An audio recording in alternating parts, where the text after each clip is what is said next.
I'm sorry, I'm cutting this week. Genesis 16.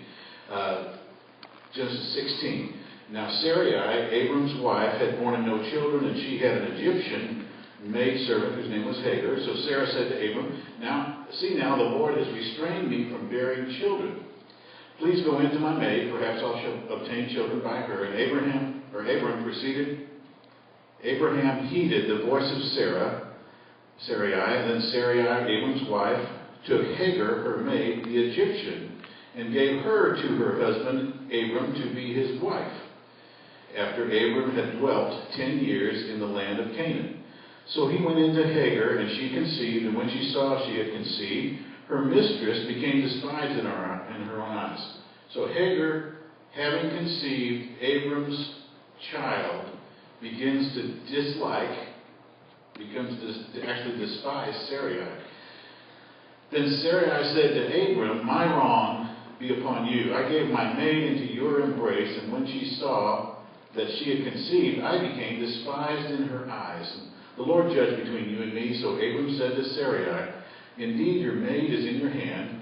Do to her as you please. And when Sarai dealt harshly with her, she fled from her presence. This is 10 years later. Abraham's now 85. Sarai is 75. She has given up, but she comes up with this other plan at 75 years old. Let's have this other child. And it doesn't work out almost immediately just after conception. The baby is not even born yet, and Sarai is hated by Hagar. Sarai comes to the conclusion this will not work. She's going to come to the conclusion, get this one out of my house. Abraham said, do as you please. And so Sarah dealt with her harshly, and she fled from her presence. It's not as if she kicked her out. It doesn't say that. It said when Sarai dealt with her harshly, she fled from her presence. So now she feels outcast. Even if she wasn't cast out directly, she feels outcast and pregnant and on her way, and she has left.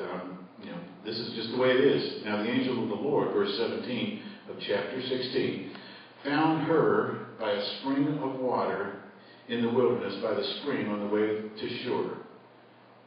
And he said, Hagar, Sarah's maid, where have you come from, and where are you going? She said, I am fleeing from the presence of my mistress Sarai.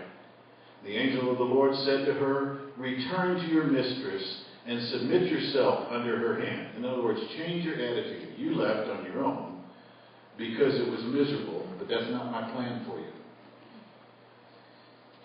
Return to your mistress and submit yourself under her hand. Change your attitude. Then the angel of the Lord said to her, I will multiply your descendants exceedingly. He's talking to Hagar. Okay?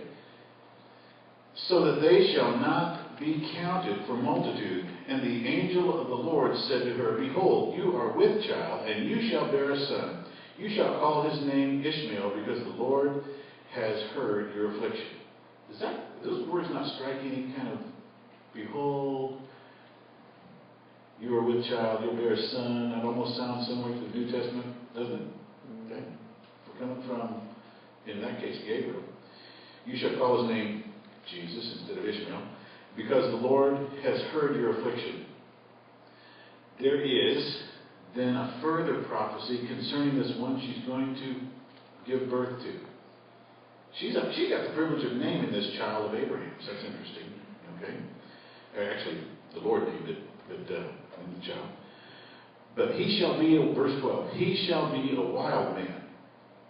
His hand shall be against every man, and every man's hand against him. And he shall dwell in the presence of all his brethren. I'm going to keep on going. 13. Then she called the name of the Lord who spoke to her. Did you understand that it just changed? The name of the Lord who spoke to her. He actually had said, if you look at his words back there, I will multiply your descendants exceedingly, so they shall not be counted for multitude. She says, 13, catch it real close. She called the name of the Lord who spoke to her. You are the God who sees. Or Roi.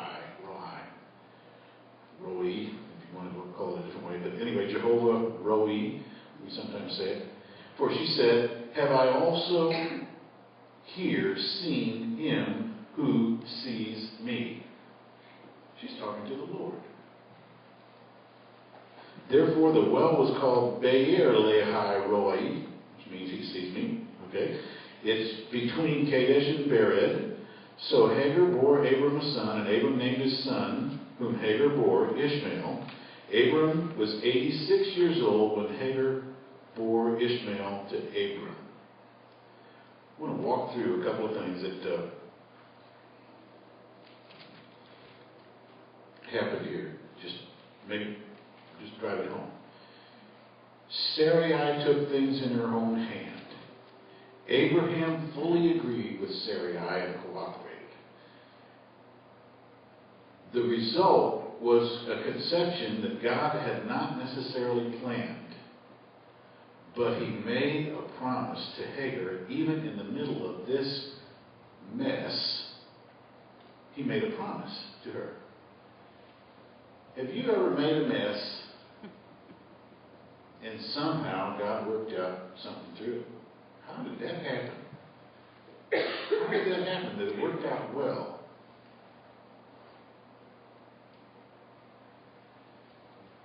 It was not God's perfect plan. And yet he gave Hagar a promise. Yet he's going to go on to give a couple of times to Abram a promise with Ishmael. Abram's going to love Ishmael. We might think he's rejected him because he's going to end up going away. But you're going to look at the words in just a few minutes, I think, and we're going to see a different heart of Abraham. There was, I believe, on Hagar's part, it was her decision to leave, but I believe she left because she thought she was rejected also. I believe there's a piece to that as well.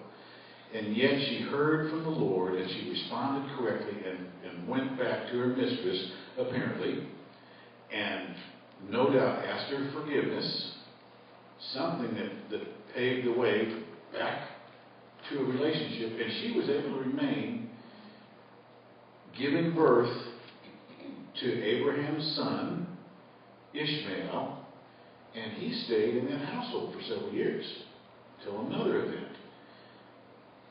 But this is a guy also over whom she knew it was prophesied he's going to be a wild man.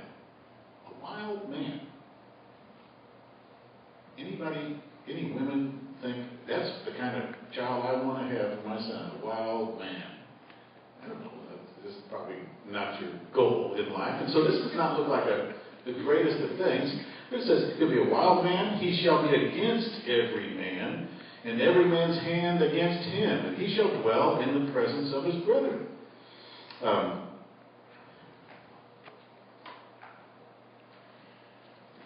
Let me give you what she saw in her words. Do you know what the Lord told her to name Ishmael? Ishmael, do you know what that would mean? It's Shema, okay, which means hearing, okay, or to hear.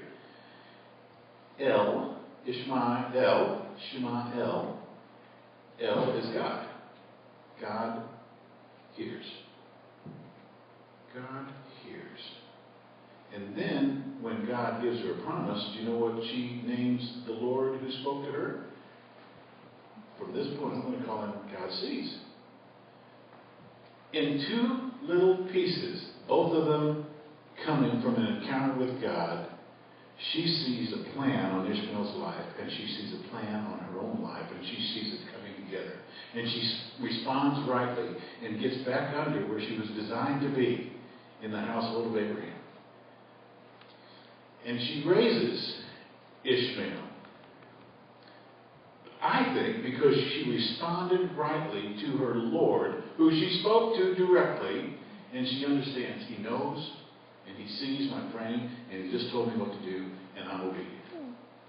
That's a pretty good step for an Egyptian, you know. I just said that out so you can say, yeah, for an Egyptian, it's a pretty good step for anybody. For anybody who's away from the Lord or fight, why not just hear what he says, understand who he is, and go after him? You have a choice in your own walk.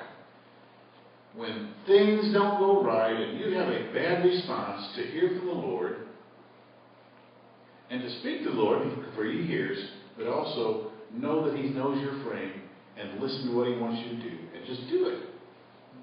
Pretty simple. Why do we resist? She did not. But there's going to be another rejection down the road where something else happens. And that's where I want to go to. Chapter 17. If you haven't got your Bibles open already, that was chapter 16. I want you to read chapter 17 with me. Or at least have it open. Abraham, still called Abram, is now 99 years old in chapter 17. He receives another direct promise of the covenant of God's word concerning the land. He, at 99 years old, gets his name changed to Abraham, and Sarah gets her name changed to Sarah. In the middle of this promise, this renewed promise, it's like the third time or fourth time that he gets a promise concerning the land, directly from the Lord. And concerning his people, that he'll make them a great nation. The Lord will make them a great nation. And so, he gets this promise, in chapter 17, the piece that is new, that's his part of this covenant promise, is he is to circumcise everyone in his household. Everyone under his, whether they were bought as slaves, or whether they were born in his house, his piece of this covenant is to circumcise every male in his household. I want you to read, let's see, where do I want to put this?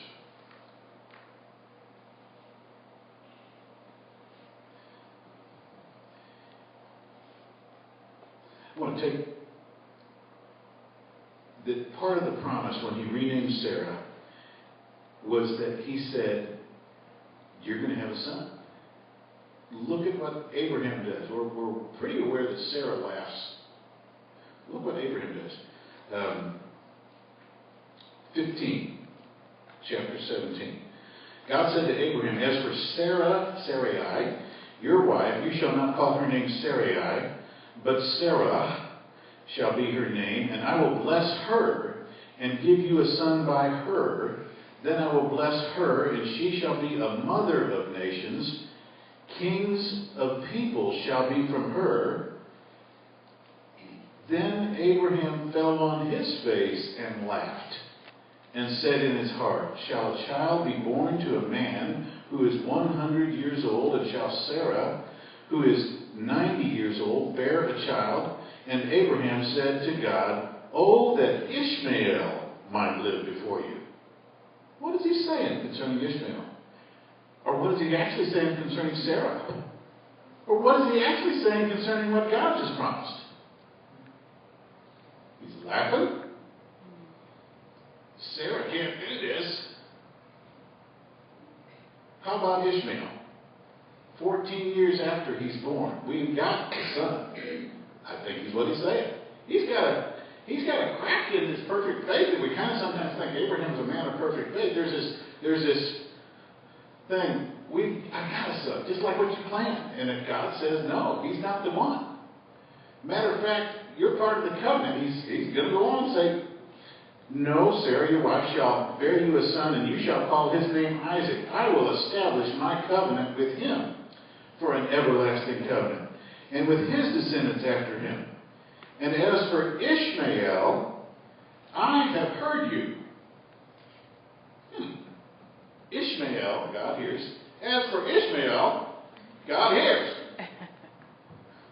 That's pretty cool. As for Ishmael, I have heard him. I've heard you. Behold, I have blessed him, and will make him fruitful, and will multiply him exceedingly. He shall beget 12 princes, and I will make him a great nation. But my covenant I will establish with Isaac, whom Sarah shall bear to you at this set time next year." Then he finished talking with him, and God went up from Abraham.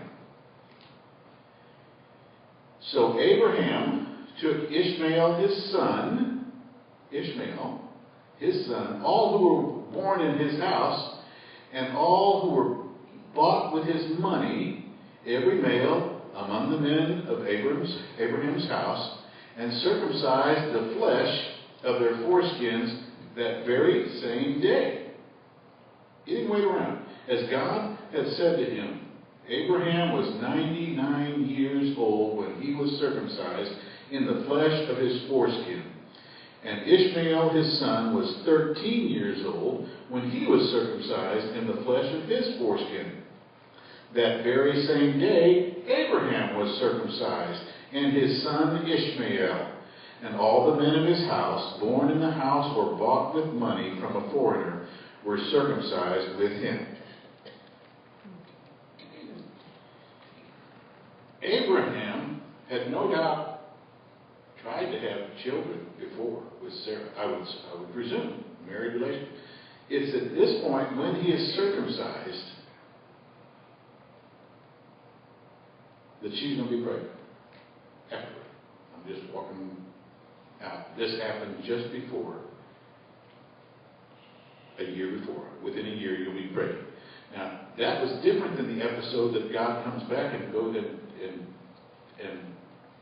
with the two other angels. Remember the three men that come in? And that's a different episode. He comes in just a little bit later. Abraham feeds the three. They overhear, Sarah overhears. She starts laughing, remember, about the promise. That was her time to laugh. This was Abraham's time to laugh. That's in the very next chapter. Okay. Abraham, up to now, and even now, when he's carrying out the covenant promise, up to this very point, he's thinking, hey, Ishmael, Lord, it's got to be Ishmael. You can't do this. It's impossible for you to do this. Sarah, it's Ishmael. That's an amazing thing to me. It's an amazing thing if I look backwards then on those 10 years, or whatever it's been up to this point, 13 years, that he no doubt has had his eye on Ishmael as carrying out the promise. Because he's still to this day saying, it's Ishmael. Consider Ishmael for this promise. And God says no. If your dad had an eye on you, and you're 13 years old at this point, and he's got a plan for you, he's put it back, God's put this back together, and that's what kind of might be Abraham's thinking at this point. I'm pretty sure this is the Lord's plan. He's brought you back. Matter of fact, I've got this word from Sarah, how he gave Hagar, that he gave Hagar a promise concerning you. I'm thinking he's possibly talking to Ishmael about what a promise he has for Ishmael. I'm thinking Hagar has input this promise into Ishmael. I talked to God concerning you. Abraham talks to God, says, come on, Ishmael, we're all getting circumcised. Everybody in the house, including you, and me too. Thinking there's a plan that Ishmael has an expectancy. Does that make sense to you? That if you walk through, Isaac is not born yet. Now, at some point in the very near future, within a couple of years here, Isaac is going to be conceived and born and weaned.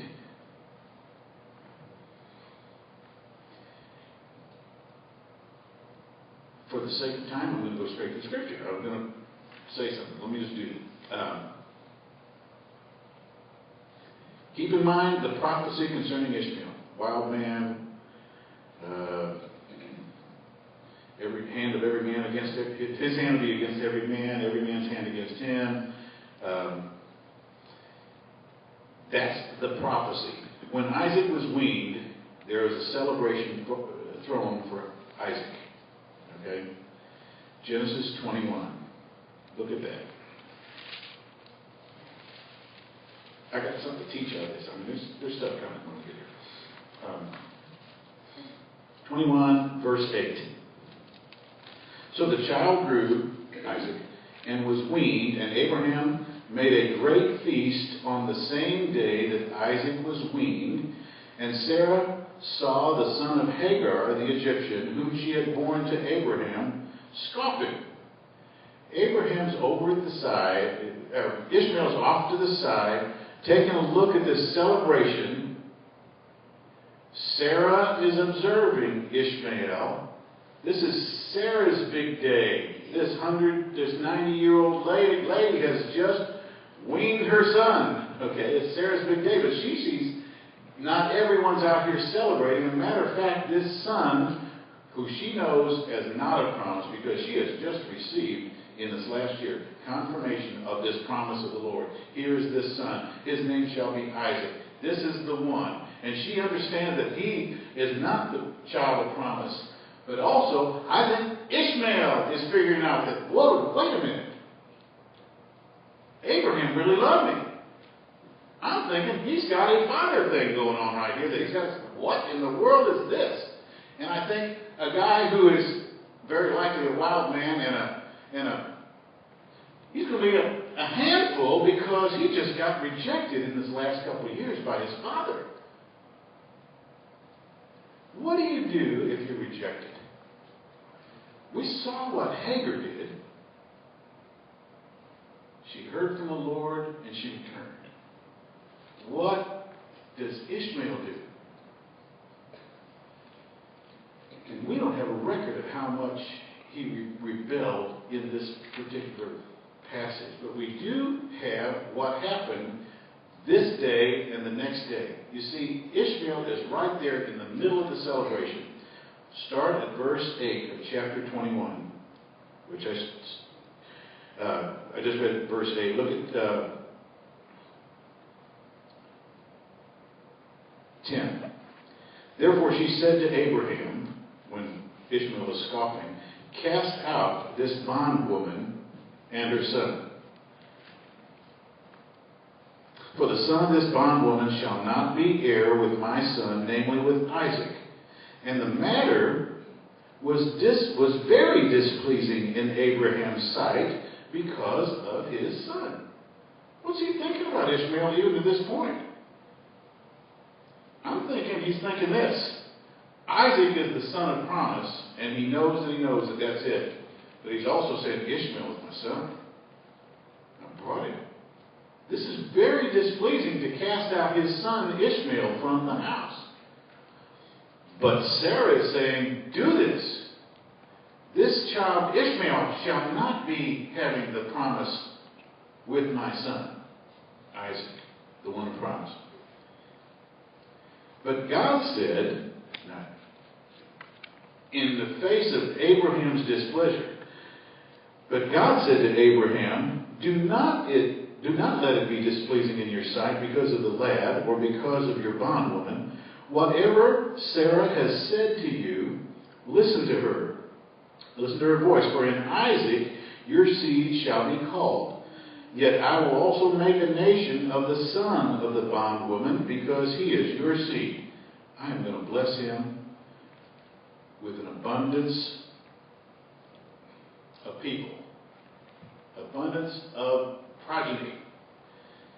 Because, Abraham, he is your son. Look at 14. One day after celebrating the weaning of Isaac, it says, so Abraham rose early in the morning and took bread and a skin of water, and putting it on her shoulder, he gave it to the boy, and he gave it and the boy to Hagar, and sent her away. And she departed and wandered in the wilderness of Beersheba. And the water in the skin was used up, and she placed the boy under one of the shrubs. Then she went and sat down across from him at a distance about a bow shot, for she said to herself, let me not see the death of the boy. So she sat opposite him and lifted up her voice and wept. Let me give you the scenario to remind you who Abraham was. Abraham was this same guy who he and Lot had so much. He said, Lot, you take your stuff and you move out because there's not enough for this place to support me and you. You pick a place and go. That's how much stuff Abraham had years ago. How much more is he blessed now years into this? And how does he send his son away? A skin of water and some bread. And that's it. Okay, now think of your son. Now, maybe he did that because Sarah said he shall not have any of this inheritance. Maybe he did that because the Lord said, just send him on. I'll take care of him. I'm not exactly sure, but I'm saying, here's this 13-year-old boy, maybe 14 or 15 now, since it's a weaned age and whatever, and there was a couple of years, so let's call him 15-year-old. He's a 15-year-old boy,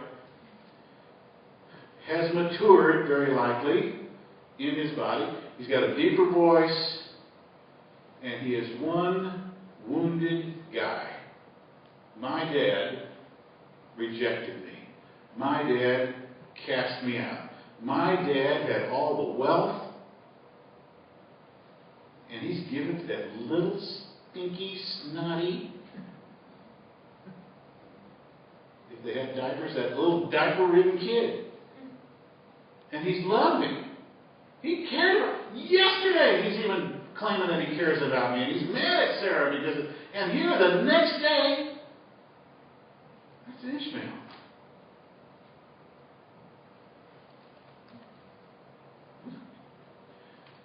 In my own thought, I'm just thinking, sometimes I don't identify with Ishmael. I just say, that's the way it goes. You're out, buddy. Okay, we'll go on about your business, but I'm thinking from Ishmael's perspective. What is going on? Can I tell you that you always, no matter what your situation, have an opportunity to do the right thing, as did Ishmael, as did Hagar? Okay? I'm just saying, we always have an opportunity to do the right thing. And we can always blame the bad that's in our life on somebody else. I had bad parents. I had, they abused me. I have a right to do this. That's what I'm thinking is going through Ishmael's head. I don't deserve this. And yet, he's forgotten that the Lord hears his name, and the Lord sees, which I think Hagar has certainly told him about. You know, the Lord. I talked to Yahweh. I'm thinking she has implanted this in him. I'm thinking Abraham has even agreed with it. I talked to the Lord several times too myself, and he gave me a promise concerning you just 2 years ago. Okay, remember? Because he has not yet conceived. And remember when we got circumcised? There was this promise that he gave me concerning you, Ishmael. And Ishmael's looking 2 years down the road and said, where's that promise? It's in a skin of water and bread. I'm dying of thirst. My mom's over there crying over me. She sent me to sit here to die because my dad, a bitter guy, a wild man, an angry guy, is going to blame all that junk on somebody else. Where Hagar made the right response, I'm believing that Ishmael very likely did not make the right response. And I'm thinking this wild man prophecy comes to pass. He already had some bad signs, the scoffing the day before. He wasn't jumping in the floor. Now, this is not the only time that the older is going to be kind of set aside, the younger come on. I want you to look at the next, just from what you remember, on the next 3 generations. 3 more generations besides Ishmael and Isaac. The younger got blessed. Isaac's sons were who? Jacob and Esau. who got blessed? Jacob, who was older. Isaac. Esau is the one who is older. And yet, how is this that Jacob gets blessed? That stinks. What about Jacob's sons? How many kids did Jacob have? 12. Benjamin didn't come on until the very last. And so, but in those 7 years, Jacob had married Leah he got trapped with Leah, supposedly, and then if he'd stay another 7 years, he got promised Rachel. So in those 7 years, if he stayed another 7 years he got Rachel immediately, but neither one began having children right away. And so it's like the same kind of thing that happened with Abraham. Let's just have this other, go into my maiden, we'll have some kids. Okay, and that's what happened. And so 10 kids are born into these two families, and Rachel still hadn't had a kid. And 10 kids have been born to these two wives or their maidens. And Rachel still doesn't have any kids until Joseph. And finally, at the end, nearly the end of 7 years, she has Joseph. And it's like, finally, and Joseph is the elevated one. You're saying the old ones did not get the preferential treatment, but Joseph was the one. It's Joseph that got the coat of many colors. It's Joseph that's staying in the household, even though they were all about the same. Within 7 years span, they're nearly the same age. Joseph, you're my guy. What about Joseph's sons? Third generation. Joseph had 2 sons while he was in Egypt, Ephraim and Manasseh. Ephraim and Manasseh, in the very end of Jacob's life, Israel, he brings Ephraim and Manasseh to Jacob for the blessing. Joseph brings them. And he said, and Jacob can't see very well, and he places Joseph places his hands on, this is the old one on the right side, and the young one's over here. So Manasseh's over here on the right, and while he's talking and about to bless them, he switches hands. Okay, so that the other one's now blessed. And Jacob says, no, you got this wrong. And Jacob says, I know what I'm doing. And says, it's going to be this way. 3 generations that are following Ishmael and Isaac all have the same thing happen in every generation. The one who's blessed somehow goes to the next generation. And so, what happens in those guys' cases? Esau has a bad episode. Esau marries a couple Canaanite women, and then you know who else he marries? Because he married the Canaanite women, Isaac didn't like Esau's choice of married wives, and so to please Isaac, he went and found, guess who? A wife of one of the daughters of Ishmael. Ishmael. That's interesting to me. He picks up, but okay. Ishmael, to get back to the story, Ishmael has a chance to do right and does not. She doesn't know I'm going to say this, but I would like to walk you through what I know about my wife's life. Okay? Can I do that? Okay.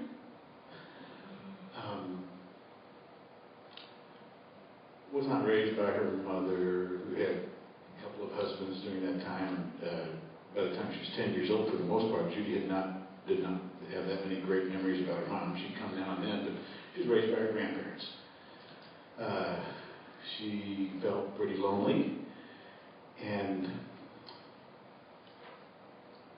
had this hole in her heart. She went to her birth father's family, who she was crying. They didn't have a close relationship necessarily with them. She spent most of the time with her mother's family, her mother's parents. And anyway, they took her, and they couldn't get her to stop crying. And they took her to one of the the sisters in that family took her to her husband. I believe it was. Anyway, bottom line is she took her to her uncle, who was a pastor, Uncle Gene, who was a pastor, who just asked her questions that would lead to Judy getting saved right away. And she gave her heart to the Lord. Now, I'm just saying, what I know of Judy and what she was about to go through, and maybe had gone through some of this already, would be something that you might say that she ought to reject people. You know, she could blame people. She could blame she wasn't loved. She could blame abuse. She could blame junk. And somehow, in the middle of having the right in our society, the right to blame a lot of people, I believe it sure looks to me like, from what I understand, that Judy chose not to hate, to love, to obey, to get under, and to not hate. Now, there's some questions through life, and there's all that kind of stuff, but I'm just saying, you can take, it's your choice what you do with the stuff that's been handed you. You can be a Hagar or a Judy, or you can be an Ishmael or a wild guy and say, I'm so mad I can't see straight. And be aggravated because of the lot that you got dealt. And I can understand from a human point of view that Ishmael, who'd gotten this stinky lot, yesterday I was fine, and today we have just run out of water and bread. And I'm under this bush over here. And my mom's waiting for me to die. And she doesn't want to hear my voice. She's afraid to be around me when I die. I'm thinking he is one mad dude.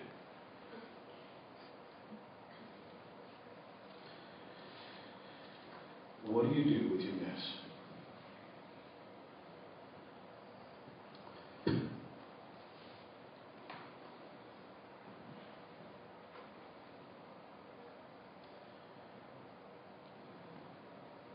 I want to reread verse 14. Start the story back there again. So Abraham rose early in the morning and took bread and a skin of water, and putting it on her shoulder, he gave it and the boy to Hagar.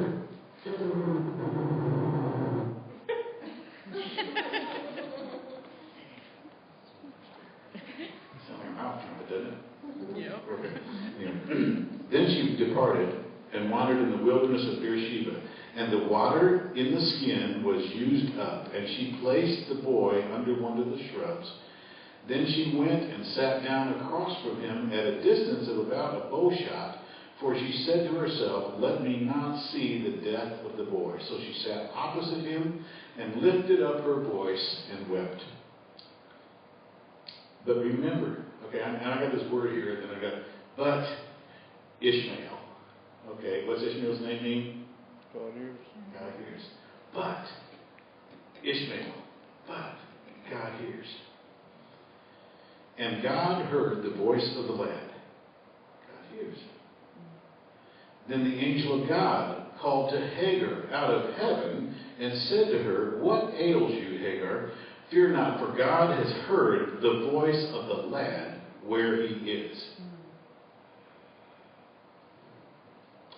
Get what Hagar gets out of this from the voice of the Lord. The promise once again is going to come to her. Okay, and she's going to get some refreshment here. Arise, lift up the lad, and hold him with your hand, for I will make him a great nation. Then God opened her eyes, and she saw a well of water, and she went and filled the skin of water, and gave the lad a drink. So God was with the lad, and he grew and dwelt in the wilderness, and he became an archer. He dwelt in the wilderness of Paran, and his mother took a wife for him from the land of Egypt. Now, she was an Egyptian herself.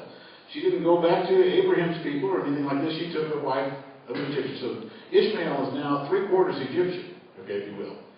Got a mother, is that right? Ishmael's, no, that doesn't make sense. Okay. Ishmael's half Egyptian, but he takes his wife, full Egyptian, so the children that he has are going to be 3/4 Egyptian, okay?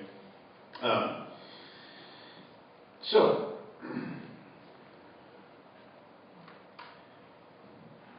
I want to wind this down because I think I got to go next week too. The next part is this. This is the same Ishmael. Keeps his identity so that the people in that area, Ishmael is going to take up his residence east of Egypt, Sinai Peninsula area, and and the west edge of Arabia. Okay? Now, if you don't have that on a map, and I don't have it in front of me, he has gone, here's what we know as Israel. Okay, down in this little Mediterranean Sea area, here's Egypt, there's this Sinai Peninsula, and Arabia.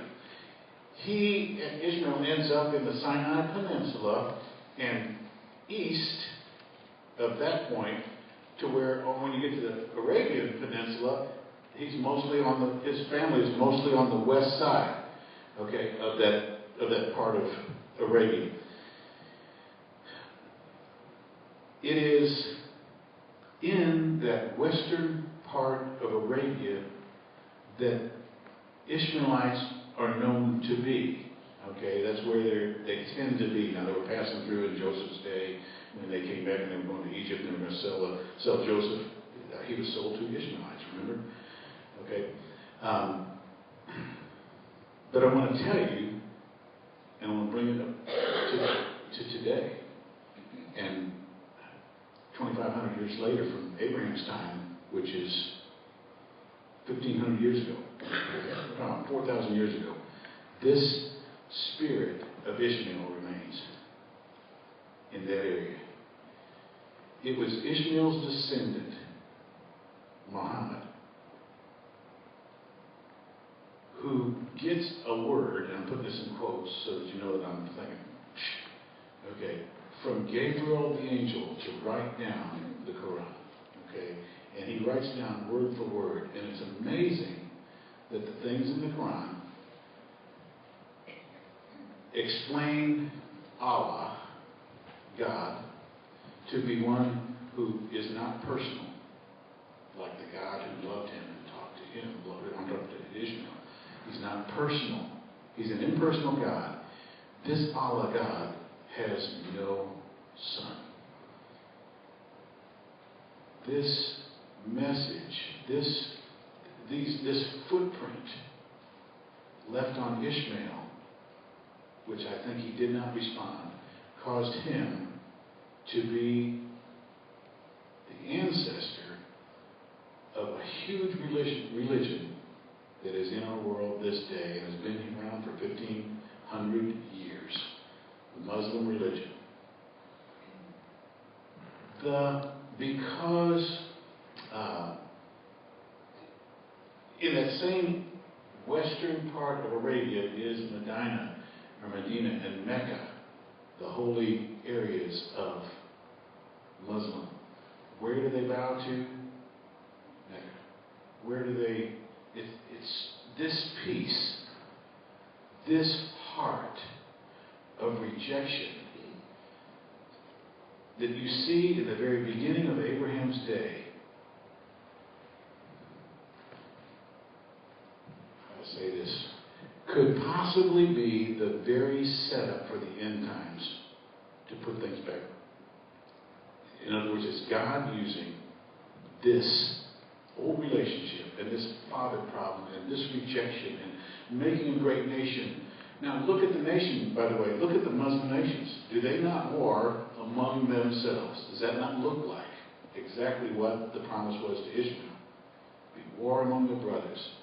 Live among your brethren. Can't get along. It looks like that. Do they hate the children of promise?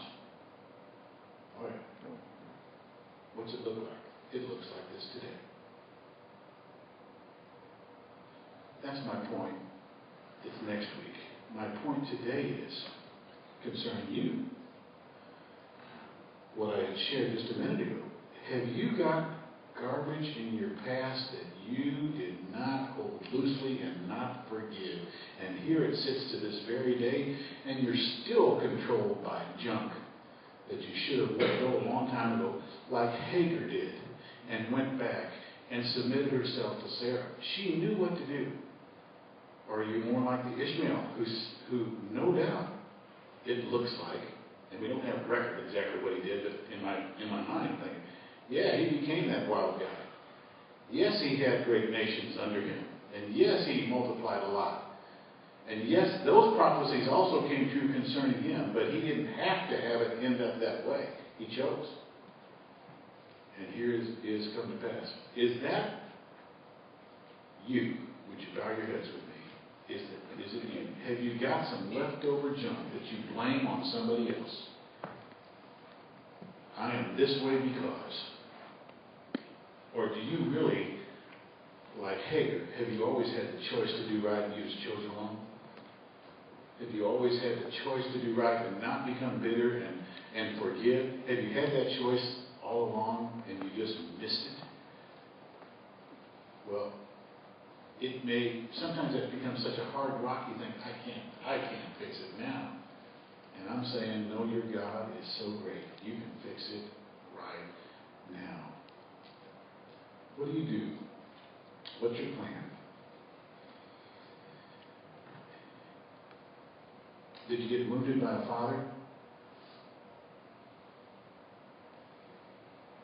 Did you get mad at God because of the stinky situation you're in? Did you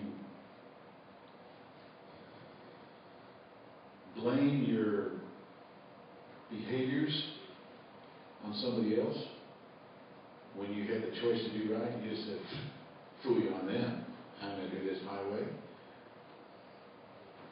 I know it's maybe not the right thing, but it is righteous, or it is just, or it is fair for me to be mad at them, and I'm going to be mad at them for the rest of my days. What's that? That is not the nature of your God.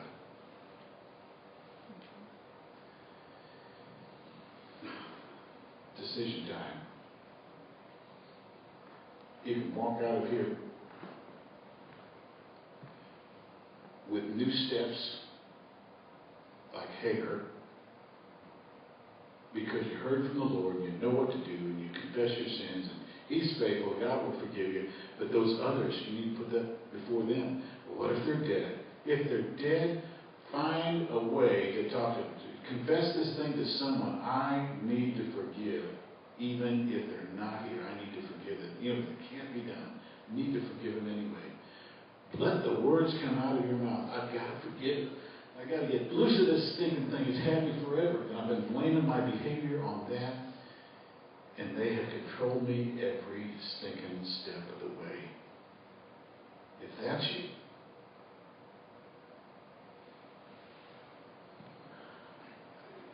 I'm tempted to say raise your hand, but I'm saying, if that's you, correct it today. Don't wait another day. Abraham heard the word of the Lord, and the next day Ishmael was gone. Hagar heard the word of the Lord, and the next day she's back asking forgiveness. Don't wait. Don't wait. Don't put it off. What's He saying to you right now? Right now. What do you do? Right now. Make the decision. If you have light, make the decision in the light, so that when you're tempted in the darkness to say, I can't do this and it's just too much, you say, no, I saw the light. I heard from Him. I'm doing it. I'm getting this monkey off my back. Father, today there are those who are saying, yes, that monkey's got to go. And so I pray, I hold up those that are saying, that's me, and I got to take care of it. Father, would you not let them rest until they take steps to get this thing taken care of, so that they can be free at last. They're no longer of the bondwoman, but of liberty. In Jesus' name I pray. Amen. Look at the clock. God bless you. I will stop there since I can still do this within that same little minute there. God bless you.